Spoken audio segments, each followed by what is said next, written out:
Hi friends ఈరోజైతే పొద్దున లేవగానే అయితే మా అమ్మాయి అయితే ఈ దుంపల్ని అయితే వీడియో చేయరా అంటే చేయడానికి వెళ్తున్నాను ఫ్రెండ్స్ నేనైతే మొక్కలున్న చోటుకైతే వచ్చేసాను. ఫ్రెండ్స్ ఈ దుంపల్ని అయితే మేమైతే సరుకంద అంటాం. మామిడి భాషలో మీ భాషలో ఏమంటారో కింద కామెంట్ చేయండి. ఫ్రెండ్స్ ఈ మొక్కల్లో అయితే దుంప అయితే ఉండదు. ఈ ఆకులను ఆడలు మాత్రమే తింటారు. మా గిరిజనులు చాలా ఇష్టంగా తింటారు అనమాట. చారు చేసి తింటే ఇంకా చాలా బాగుంటుంది కూడా. ఫ్రెండ్స్ ఈ ఆకుల్ని దుంపల్ని తింటారని ఎంతమందికి తెలుసు కింద కామెంట్ చేయండి.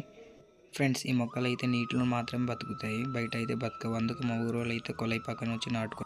ఫ్రెండ్స్ ఈ మొక్కల్లో ఇంకొక రకం చూపిస్తాను, ఇది రెండో రకం అనమాట. ఫ్రెండ్స్ ఈ విధంగా ఉంటుంది చెట్టు అయితే. ఈ వేర్ల చివరన అనమాట ఇలా రెడ్ కలర్గా ఉంటాయి అనమాట. ఈ దుంపలు అయితే ఉంటాయి. ఈ దుంపలు అయితే మనకి కూర చేసి తినవచ్చు, చాలా బాగుంటుంది కూడా ఈ దుంప అయితే. ఫ్రెండ్స్ మొక్కల్లో ఇది మూడో రకం అనమాట. ఈ మొక్క అయితే చాలా పెద్దగా పెరుగుతుంది, అలాగే దుంప కూడా చాలా పెద్దగా అవుతాయి. నార్మల్ తినాలంటే ఇది నాలుగైతే దురదేస్తుంది, దీన్ని ఉడకబెట్టి తినాలి ఫ్రెండ్స్.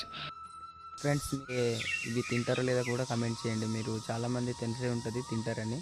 ఇలాగే షార్ట్ వీడియో లైక్ చేసి షేర్ చేసి సబ్స్క్రైబ్ చేసుకోండి ఫ్రెండ్స్. ఇంకో మంచి వీడియో కలుద్దాం ఫ్రెండ్స్. బాయ్.